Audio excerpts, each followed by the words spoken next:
حروف सवामिद की ज़कात आप कैसे अदा करें, हुरूफ सवामिद के आमिल आप कैसे बन सकते हैं। आज की वीडियो का हमारा टॉपिक यही है। बिस्मिल्लाहिर्रहमानिर्रहीम नहमदु व नुसल्ली अला रसूलिहिल करीम व आलिहि व अस्हाबिहि अजमाइन अम्मा बाद। अस्सलामु अलैकुम व रहमतुल्लाहि व बरकातुहू। मोहतरम नाज़रीन सामीईन, आप देख रहे हैं मेरा यूट्यूब चैनल बज़्म अमलियात। तो आज का हमारा टॉपिक है हुरूफ सवामिद की ज़कात कैसे अदा करें। दोस्तों, एक तो होता है गिरहन, ठीक है, गिरहन चांद गिरहन और दूसरा सूरज गिरहन। कुछ आमिलीन कहते हैं कि गिरहन कोई भी हो तो उसके अंदर आप हुरूफ सवामिद की ज़कात अदा कर सकते हैं, खा चांद गिरहन हो या सूरज गिरहन हो। फिर ये चांद और सूरज गिरहन कहीं भी हो तो आप यहाँ पर बैठकर इन हुरूफ की ज़कात आप अदा कर सकते हैं। तो दोस्तों, इसके बारे में हमारी जो राय है तो वो दोस्तों यही है कि सूरज गिरहन में इन हुरूफ की आप ज़कात अदा करें, ठीक है।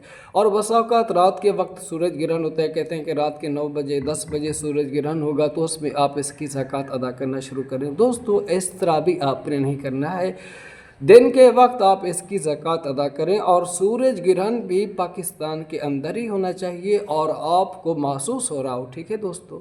तो उस वक्त क्योंकि गिरहन के असरात ज़्यादा होते हैं तो फिर इस अमल के अंदर क़ुव्वत ताकत भी ज़्यादा आती है। और जो ये कहते हैं कि ये गिरहन फ़लाँ ममालिक में नज़र आएगा तो आप यहाँ बैठकर ज़कात अदा करें, दोस्तों फिर उसके अंदर कोई इतना असर नहीं रहता है, ठीक है। इसी तरह चांद गिरहन के अंदर भी आपने इसकी ज़कात अदा नहीं करनी हुरूफ सवामिद की, ठीक है। शम्स गिरहन हो यानी सूरज गिरहन हो, ठीक है, उस वक्त आप 2 रकात नमाज पढ़ लें।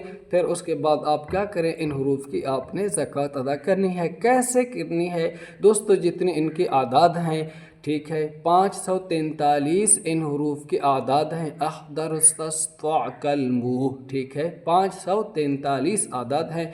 तो आपने एक कापी ले लेनी है दोस्तों, ठीक है, कापी ले लेनी है, ठीक है, और आपने खाने बना लेने हैं 543 पहले से बनाकर आपने खाने तैयार करके रखने हैं, ठीक है। फिर खलवत में जाकर बैठें और अव्वल आखिर दरूद शरीफ पढ़ लें, ठीक है दोस्तों। बिल्कुल चुप होकर फिर आप इनको लिखना शुरू करें, ठीक है, बिल्कुल चुप होकर के अहदरस्तकलमू, ठीक है, ये एक मर्तबा हो गया, ठीक है। फिर दूसरी लाइन के अंदर इन हुरूफ को आप ऐसे लिखेंगे, ठीक है, अहदरस्तकलमू, ठीक है। और अलग अलग करके भी आप दोस्तों इन हुरूफ को लिख सकते हैं, ठीक है। अलिफ हा दाल रा सीन सौद ता आइन काफ लाम मीम वाहा, ठीक है। इस तरह करके आप अलग अलग भी लिख सकते हैं और जमा करके अहदरस्तकलमू इस तरीके से 543 बार आप इन हुरूफ को सूरज गिरहन में लिखें, ठीक है, चांद गिरहन में नहीं। और सूरज गिरहन भी ऐसा हो जो आपको उसका मुशाहदा हो रहा हो, ठीक है दोस्तों। यूँ ना कि रात के वक्त सूरज गिरहन हो रहा है, कनाडा के अंदर, पाकिस्तान के अंदर रात है, आप इधर से बैठ के हुरूफ सवामिद की ज़कात अदा कर रहे हैं, तो दोस्तों ऐसा आपने नहीं करना है। कुछ आमिलीन तो पैसा बटोरने के लिए ये कहते हैं कि जी आप इस वक्त भी कर सकते हो, रात के वक्त भी कर सकते हो, चांद गिरहन में भी कर सकते हो। नहीं, सूरज गिरहन में करना है और उसका मुशाहदा भी आपको हो रहा हो, ठीक है।